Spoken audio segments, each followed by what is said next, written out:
ঢাবি কেন্দ্রিক আন্দোলন, আমি গেলে ওখানে আমাকে এক্সেস দিবে। তো বলে এটা ঢাবির আন্দোলন না, এটা সব সাধারণ স্টুডেন্টের আন্দোলন। তো ওর কথা মতো আমি আর কি 2 তারিখ থেকে আন্দোলনটা আর কি কন্টিনিউ করি। আমার ক্যাম্পাস থেকে আমি ছিলাম বোধহয় প্রথম মে যে 2 তারিখ থেকে ঢাবির সাথে সহমত পোষণ করে, সংহতি পোষণ করে আপনার আন্দোলনে অ্যাক্টিভ ছিল।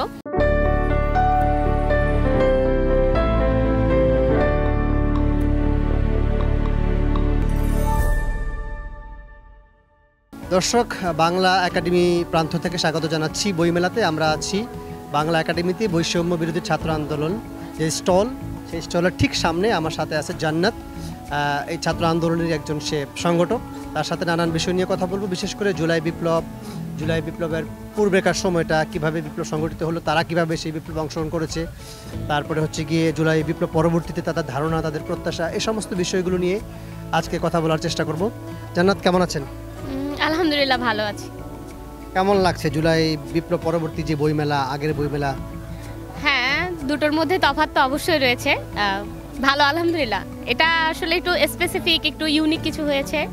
আর ম্যাক্সিমাম যে বইমেলার যে স্টলগুলো হয় অন্যান্য সময় বিভিন্ন সংখ্যাগরিষ্ঠ আপনার বলতে পারেন যে জাতিগোষ্ঠীর কেন্দ্রিক যেই বইগুলো ছিল সেগুলাই আর কি প্রায় ম্যাক্সিমাম স্টলে দেখা যেত। বাট এটা ভালো লাগছে যে টোটাল মনে হয় 1000-এর বেশি হবে স্টল এখানেই। তো প্রত্যেক স্টলেই যে বর্তমান সময়ে 24-এর অভ্যুত্থান নিয়ে যে আন্দোলন রিলেটেড বইগুলো আছে ম্যাক্সিমাম স্টলেই আছে।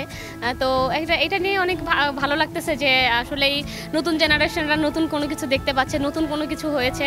আর আসলে বইমেলাটার থিমটাও এবার অনেক সুন্দর। তো আলহামদুলিল্লাহ, সব কিছু মিলে অনেক ভালো লাগছে। আমি এবার জুলাই বিপ্লব নিয়ে একটু কথা বলি। সেটা হচ্ছে, আপনারা তো আন্দোলনের সাথে সরাসরি রাস্তায় ছিলেন, বা এই আন্দোলনের এক সম্মুখ সারির যোদ্ধা আপনাদেরকে বলা যায়, যদিও সমস্ত মানুষই পরবর্তীতে আপনাদের সাথে সম্পৃক্ত হয়েছে, সমস্ত ছাত্র জনতা। আপনাদের স্পেসিফিক কি প্রত্যাশা ছিল, কি প্রত্যাশা থেকে আপনারা মূলত এই আন্দোলনটা স্টার্টটা করলেন, একজন সংগঠকের জায়গা থেকে বা একজন স্টুডেন্টের জায়গা থেকে যদি আপনি বলেন? মেইনলি আন্দোলনটা যেহেতু জুন মাস থেকে শুরু হয়েছিল, তো জুন মাস থেকে যখন আন্দোলনটা শুরু হয় তখন এটা আসলে ঢাবি কেন্দ্রিক একটা কোরামের মধ্যে ছিল বা ঢাবির ভিতরেই হয়েছিল। আর এটা নিয়ে আসলে এত স্পেসিফিকভাবে ডিটেইলে আমি জানতাম না। আমার জানাশোনাটা হয় জুলাই মাসের 1 তারিখ থেকে। আমি ওই দিন আমার খালা বাসা থেকে বাসায় ব্যাক করতেছিলাম, তো ঈদের পরবর্তী সময় আর কি। তো জুলাই মাসের 1 তারিখে আমি দেখি যে আমার এত ভাই বোনরা রাস্তায় নেমে আন্দোলন করতেছে। কেন আন্দোলন করতেছে? তো নাম বলি, আমার একটা ফ্রেন্ড আছে মুশফিক, ওকে আমি একদিন নক দিলাম ওই দিনে যে আসলে তোরা কী নিয়ে আন্দোলন করতেছিস, আন্দোলনটা কেন? আমি তখনও জানতাম না যে আন্দোলন হচ্ছে কিসের জন্য। তো ও আমাকে আসলে ব্যাপারটা আর কি ডিটেইলি বোঝায় যে এরকম ব্যাপার, এটা নিয়ে আসলে আমাদের আন্দোলনটা, তো তুই চাইলে আসতে পারিস। তো আমি ভাবতেছি যে আমি চাইলে যাইতে পারি। আমি বলতেছি যে এটা যেহেতু ঢাবি কেন্দ্রিক আন্দোলন, আমি গেলে ওখানে আমাকে এক্সেস দিবে। তো বলে এটা ঢাবির আন্দোলন না, এটা সব সাধারণ স্টুডেন্টের আন্দোলন। তো ওর কথা মতো আমি আর কি 2 তারিখ থেকে আন্দোলনটা আর কি কন্টিনিউ করি। আমার ক্যাম্পাস থেকে আমি ছিলাম বোধহয় প্রথম মে যে 2 তারিখ থেকে ঢাবির সাথে সহমত পোষণ করে, সংহতি পোষণ করে আপনার আন্দোলনে অ্যাক্টিভ ছিল। তার পরবর্তীতে আমার যেহেতু ক্যাম্পাস বদরুন্নেসা, এটা ছিল মেবি 6 তারিখ 7 তারিখ, জুলাইয়ের 7 তারিখ। জুলাইয়ের 8 তারিখে আমাদের একটা মিটিং হয় ঢাকা ইউনিভার্সিটির। জুলাইয়ের 9 তারিখ থেকে আমরা ব্যানার নিয়ে মানে বদরুন্নেসা থেকেই ঢাকা ইউনিভার্সিটি কেন্দ্রিক, শাহবাগ কেন্দ্রিক আমরা হচ্ছে প্রথম আন্দোলনের একটা নিয়ে আসি। প্রায় 60-70 জন প্লাস বলতে পারেন, বা 100 প্লাস মেয়েদের নিয়ে আমরা আর কি মুভমেন্টটা করি। ওই দিনই প্রথম। মূল মোটিভেশনটা আমি যদি বলি, আমি সবসময় আমার আব্বুর আদর্শে মানুষ, ছোটোবেলা থেকেই আমি খুব পরিমাণে আব্বুকে ওন করি। পৃথিবীতে কারোর কথা মানি বা না মানি, আমার বাপকে আমি অনেক মানি। আমি ভাবতাম যে আমরা কেন পিছিয়ে যাব? তাহলে আমাদের সার্টিফিকেট এত দরকার কি? পড়াশোনা তাহলে তো কোনো দরকারই নাই। আমি কেন তাহলে এত পড়াশোনা করছি, আমার ভাই বোনরা কেন এত পড়াশোনা করবে, বা আমার পরবর্তী প্রজন্ম তাহলে কি?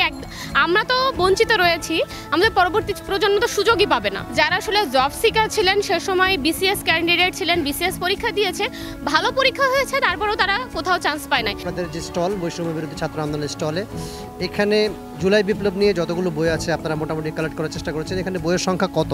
150 প্লাস মেবি।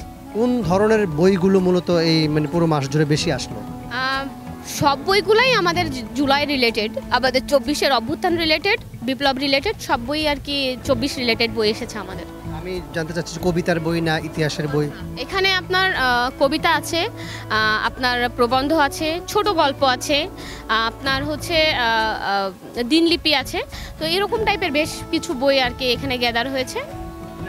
বইমেলার যত বই প্রকাশিত হয়েছে সেখান থেকে জুলাই বিপ্লব নিয়ে যে বইগুলো এসছে তার পরিমাণ মোটামুটি 150 বা কম বেশি, 150-এর কম বেশি। এর বাইরে তো মনে হয় আরও কিছু বই আছে যেগুলো সবগুলো এখানে আসে। হ্যাঁ ভাই, এছাড়াও বিভিন্ন প্রকাশনী থেকে আসলে বইগুলো আসছে, আমরা শর্ট টাইমের ভিতরে পাই নাই তাদের সাথে কমিউনিকেশন করতে। আমার চাওয়ার ব্যাপারটা হচ্ছে যে আমি চাই দেশের ম্যাক্সিমাম জায়গা থেকে সংস্কার আসুক। আমরা জানি পুলিশের কাছে গিয়ে কথা বলার পরে পুলিশ আমাদের যাতে এটা না বলতে পারে আমাদের কি করার আছে, প্রশাসনের কাছে গিয়ে যদি আমরা অভিযোগ দিই তারা জানি আমাদেরকে বলতে না পারে যে আমাদের কি করার আছে। আমার কথা হচ্ছে তাদের কাছে আমরা আমাদের অসুবিধা নিয়েই যাই, সুবিধায় থাকলে যাই না। তো আমি এখানে চাই যে তাদের কাজের স্বচ্ছতাটা আমাদের কাছে তারা বহিঃপ্রকাশ করুক, যে তারা তাদের জায়গা থেকে স্বচ্ছ।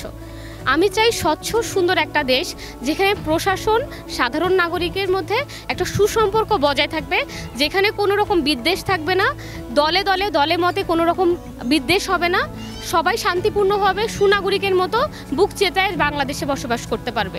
ধন্যবাদ জান্নাত। আমরাও চাই যে আপনার প্রত্যাশা পূরণ হোক, যেই সাম্য বা যেই বঞ্চিতদের জায়গা থেকে মুভমেন্ট হলো সেই মুভমেন্টের জায়গায় সমস্ত মানুষ অধিকার প্রতিষ্ঠা হোক, সেই প্রত্যাশা আমরা করি। আপনাকে ধন্যবাদ।